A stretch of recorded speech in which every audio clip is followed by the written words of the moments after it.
j'étais aux États-Unis et je parlais sur ce sujet avec un petit groupe de personnes qui semblaient ignorer complètement que l'Afrique se trouvait dans la Bible. Et je leur demande comme ça, je leur dis, mais est-ce que vous savez où se trouvait le jardin d'Éden, par exemple? Alors, il y a les Américains qui lèvent le doigt et disent, oui, il y avait le Tigre, le fleuve, l'Euphrate aussi. Le jardin d'Éden se trouvait en Irak. Hein, aujourd'hui, beaucoup de gens pensent que le jardin d'Éden se trouve en Irak. Je me suis retenu d'ailleurs de leur demander quelle impression ça faisait de bombarder le jardin d'Éden. Mais je leur ai dit au lieu de ça, mais vous savez, on oublie toujours quelque chose.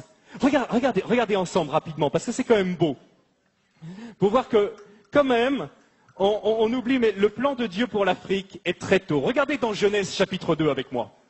Regardez la description du jardin d'Éden. Le jardin d'Éden, il y avait 4 fleuves qui sortaient.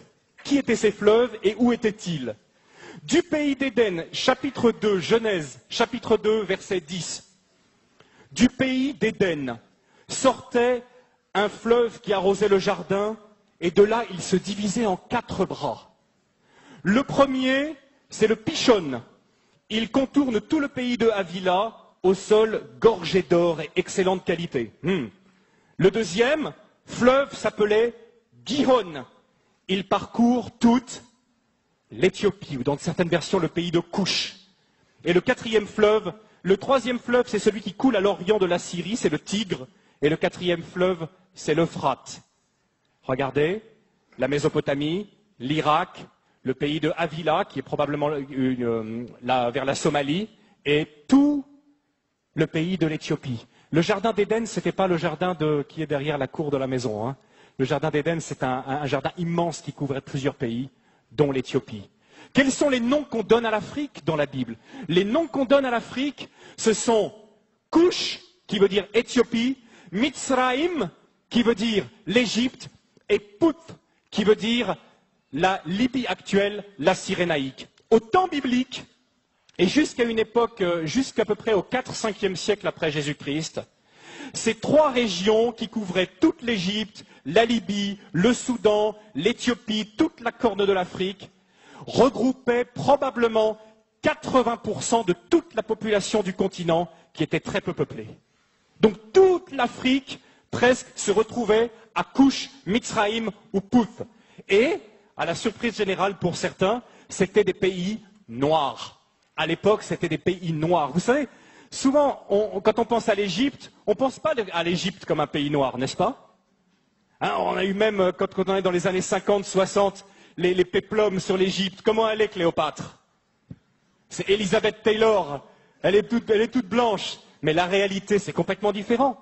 Toutes les recherches historiques ont montré qu'à l'époque de Moïse, ont montré qu'à l'époque biblique, l'Afrique était un pays noir. Et d'ailleurs, il suffit de regarder les hiéroglyphes aujourd'hui pour voir toutes ces femmes égyptiennes avec les cheveux tressés qui ressemblent à s'y méprendre aux Peuls du Sénégal. Des recherches ont montré que les Peuls du Sénégal, pour ceux qui les connaissent, sont parmi les descendants les plus directs des Égyptiens. Les travaux, entre autres, du professeur Cheranta Diop et d'autres ont montré que l'Égypte était un pays noir, que l'Éthiopie était un pays noir et que la Libye était un pays noir. On l'appelait la Cyrénaïque, avec la ville de Cyrène, ou la Tripolitaine. C'est un pays noir. Depuis le début, depuis la Genèse, l'Afrique est là dans le plan de Dieu. Et quand je demandais à ces Américains quelle était la personne, quel était l'Africain le plus connu de la Bible, ils avaient beaucoup de mal à me répondre. Un Africain? Un Africain dans la Bible? L'Africain le plus connu. Et à votre avis, tenez, qui est l'Africain le plus connu de la Bible? Abraham, pas tout à fait. J'entends pas le nom que je cherche. Noé, non, je pense pas qu'il était tout à fait africain. Adam, et si Adam était dans le jardin d'Éden, il était forcément un peu africain. Bon point pour toi, ma sœur. Moïse. Moïse, né, grandi en Afrique, passé 40 ans de sa vie en Afrique. À une époque, et j'aimerais bien, justement, aujourd'hui, quand on pense à l'Afrique, on pense à quoi? Honnêtement, quelles sont les images qui viennent à nous? Nous qui sommes ici en Alsace. Je ne sais pas vous qui regardez Internet là. Mais on pense à des guerres, on pense à des catastrophes, on pense à des famines, on pense à des ennuis sociaux. Voilà les premières images qui nous viennent lorsqu'on pense à l'Afrique. À l'époque de Moïse et au temps biblique, l'Afrique, c'était pas du tout ça. D'abord, l'Égypte était la première puissance économique du monde. Est-ce que vous savez que pendant plus de 1000 ans, c'est l'Égypte qui a nourri tout le bassin méditerranéen par son blé? L'Égypte possède un cadeau de Dieu extraordinaire qui s'appelle le Nil, qui est probablement le fleuve le plus extraordinaire du monde, un fleuve qui vient du lac Victoria au Kenya, qui coule dans un delta. Qui donne la possibilité de faire du jardinage de façon extraordinaire. Le Nil, c'est un cadeau de Dieu. Le Nil, c'est ce qui permet à l'Égypte d'avoir toujours été riche. Et quelque chose de très intéressant aussi, ce sont les Égyptiens qui ont inventé le jardinage. Les pastèques que nous mangeons en été, ce sont les Égyptiens qui l'ont cultivé les premiers. À l'époque, l'Égypte était la première puissance économique du monde. Aujourd'hui, l'Afrique est la dernière puissance économique en tant que continent. Mais il n'en a pas toujours été de même. Ce qui se passe aussi, c'est que l'Afrique était la première puissance militaire à l'époque. Si l'armée de Pharaon, l'armée éthiopienne, tenez, quelle est la plus grande armée qui est mentionnée dans l'Ancien Testament? C'est quelle armée? Une armée de combien? C'est une armée d'1 million de personnes qui est l'armée du roi d'Éthiopie. À l'époque, l'Afrique était une puissance militaire qui faisait trembler. À l'époque aussi, l'Afrique, nous dit la Bible, Moïse a été élevé dans toute la sagesse des Égyptiens. L'Afrique dominait le monde également par ses connaissances scientifiques. C'était de l'Afrique que venait toute la connaissance. Les Égyptiens ont été les premiers astronomes, ont été les premiers à jeter les bases de nos sciences modernes. Venait également de l'Afrique. C'était aussi une époque où l'Afrique accueillait les réfugiés. Aujourd'hui, on pense que l'Afrique, c'est le pays qui envoie plutôt des réfugiés. Mais à l'époque, l'Afrique accueillait les réfugiés.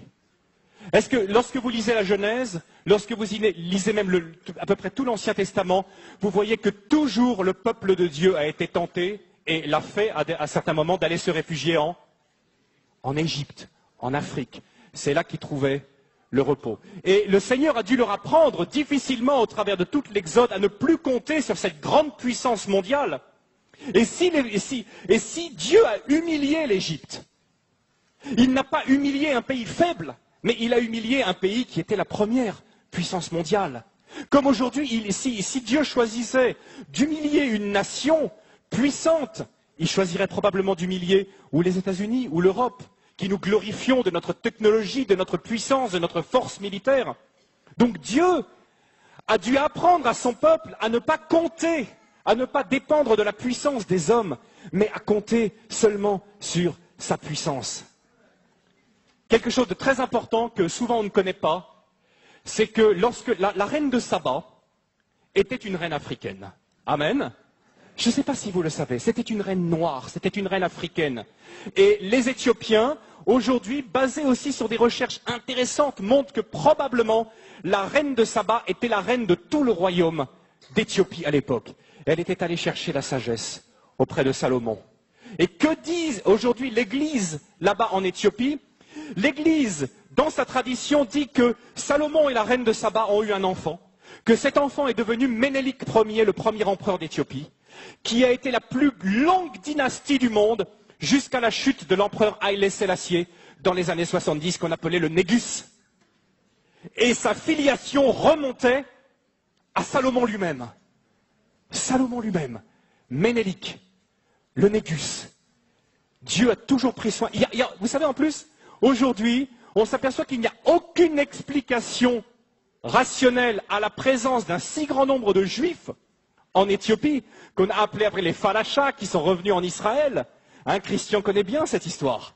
Il n'y a pas d'autre explication que le fait que, depuis les temps de l'Antiquité, les Juifs étaient présents en Éthiopie.